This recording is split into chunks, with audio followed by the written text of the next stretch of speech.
सभी भक्तों को मेरा जय श्री कृष्ण, जय सिया राम, जय जय श्री राधे।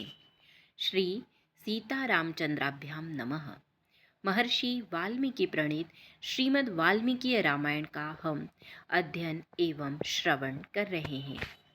इसके अंतर्गत आज हम बालकांड में दूसरा सर्ग का अध्ययन करेंगे।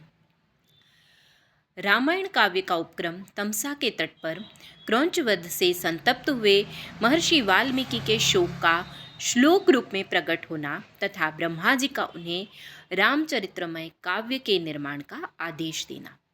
देवर्षि नारद जी के उपयुक्त वचन सुनकर वाणी विशारद धर्मात्मा ऋषि वाल्मीकि जी ने अपने शिष्यों सहित उन महामुनि का पूजन किया।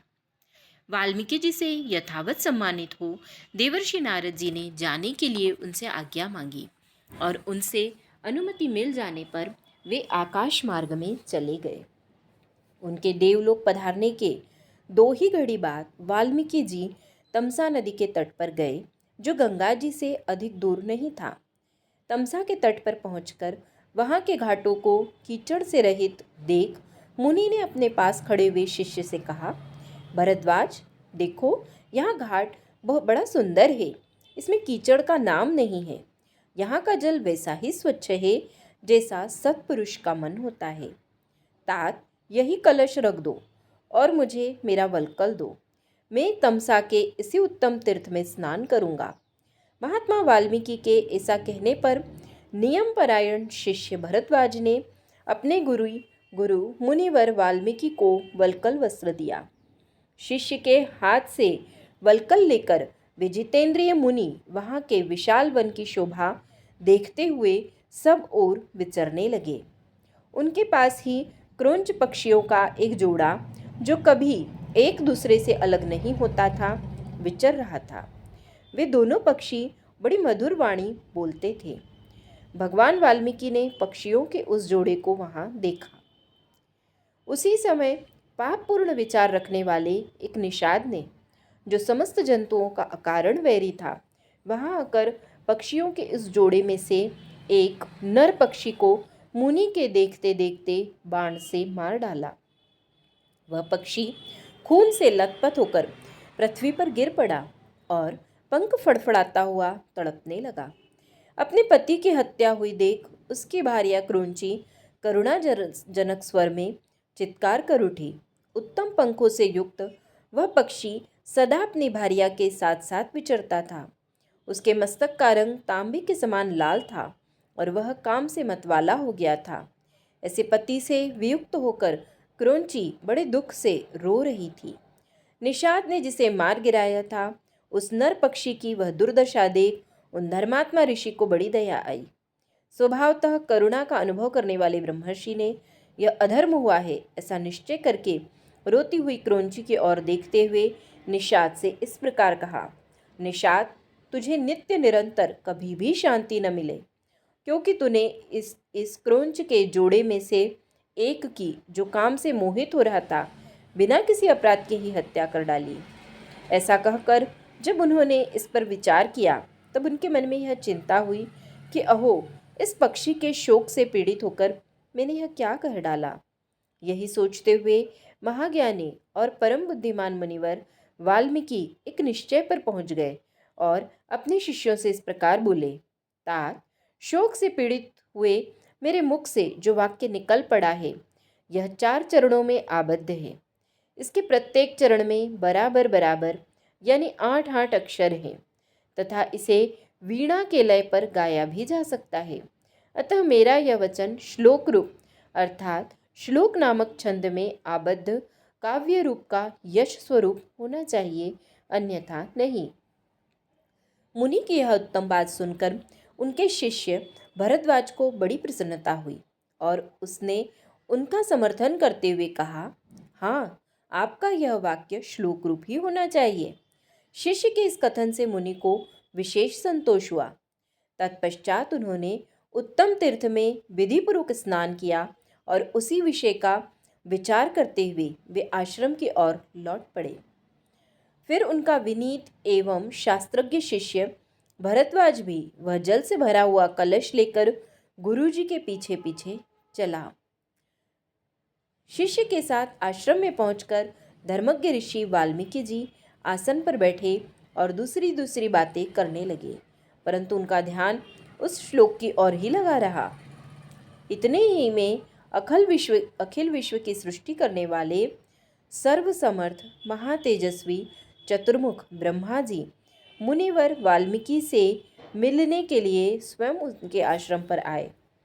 उन्हें देखते ही महर्षि वाल्मीकि सहसा उठकर खड़े हो गए।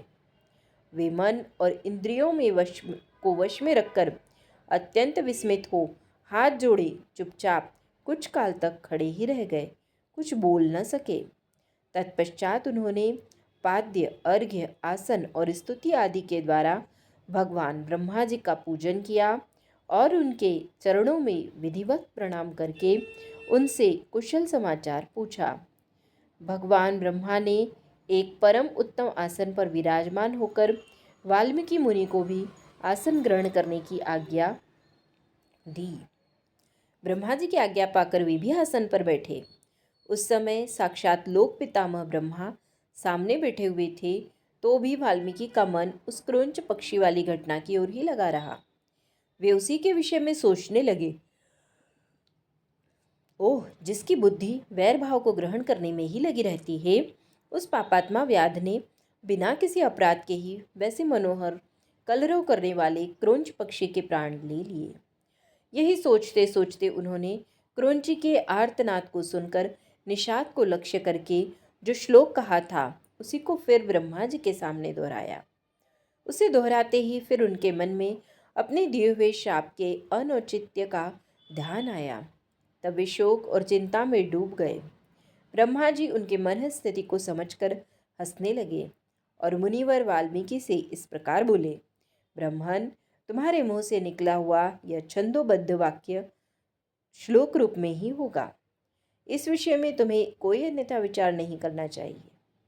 मेरे संकल्प अथवा प्रेरणा से ही तुम्हारे मुंह से ऐसी वाणी निकली है। मुनि श्रेष्ठ, तुम श्री राम के संपूर्ण चरित्र का वर्णन करो। परम बुद्धिमान भगवान श्री राम संसार में सबसे बड़े धर्मात्मा और धीर पुरुष हैं। तुमने नारद जी के मुंह से जैसा सुना है उसी के अनुसार उनके चरित्र का चित्रण करो। बुद्धिमान श्री राम का जो गुप्त या प्रकट वृत्तांत है तथा लक्ष्मण, सीता और राक्षसों को संपूर्ण गुप्त या प्रकट चरित्र हैं, वे सब अज्ञात होने पर भी तुम्हें ज्ञात हो जाएंगे। इस काव्य में अंकित तुम्हारी कोई भी बात झूठी नहीं होगी। इसलिए तुम श्री रामचंद्र जी की परम पवित्र एवं मनोरम कथा को श्लोकबद्ध करके लिखो। इस पृथ्वी पर जब तक नदियों और पर्वतों की सत्ता रहेगी तब तक संसार में रामायण कथा का प्रचार होता रहेगा।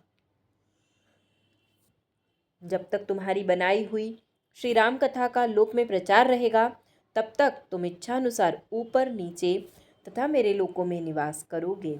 ऐसा कहकर भगवान ब्रह्मा जी वहीं अंतर्ध्यान हो गए। उनके वहीं अंतर्ध्यान होने से शिष्यों सहित भगवान वाल्मीकि मुनि को बड़ा विस्मय हुआ। तदंतर उनके सभी शिष्य अत्यंत प्रसन्न होकर बार बार इस श्लोक का गान करने लगे तथा परम विस्मित हो परस्पर इस प्रकार कहने लगे।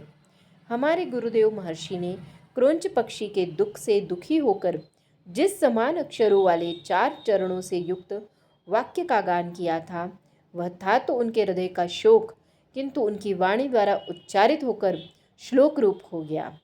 इधर शुद्ध अंतःकरण वाले महर्षि वाल्मीकि ने मन में यह विचार हुआ कि मैं ऐसे ही श्लोकों में संपूर्ण रामायण की रचना करूं। यह सोचकर उदार दृष्टि वाले उन यशस्वी महर्षि ने भगवान श्री रामचंद्र जी के चरित्रों को लेकर हजारों श्लोकों से युक्त महाकाव्य की रचना की, जो उनके यश को बढ़ाने वाला है। इसमें श्री राम के उदार चरित्रों का प्रतिपादन करने वाले मनोहर पदों का प्रयोग किया गया है। महर्षि वाल्मीकि के बनाए हुए इस काव्य में तत्पुरुष आदि समासों, दीर्घगुण आदि संधियों और प्रकृति प्रत्यय के संबंध का यथा योग्य निर्वाह हुआ है। इसकी रचना में समता, पतत, प्रकर्ष आदि दोषों का अभाव है। पदों में माधुर्य है और अर्थ में प्रसाद गुण की अधिकता है। भावुक जनों, इस प्रकार शास्त्रीय पद्धति के अनुकूल बने हुए इस रघुवर चरित्र और रावण वध के प्रसंग को ध्यान देकर सुनो। इस प्रकार श्री वाल्मीकि निर्मित आर्ष रामायण आदि काव्य में बालकांड में दूसरा सर्ग श्री सीता रामचंद्र चरण कमलार्पणमस्तु।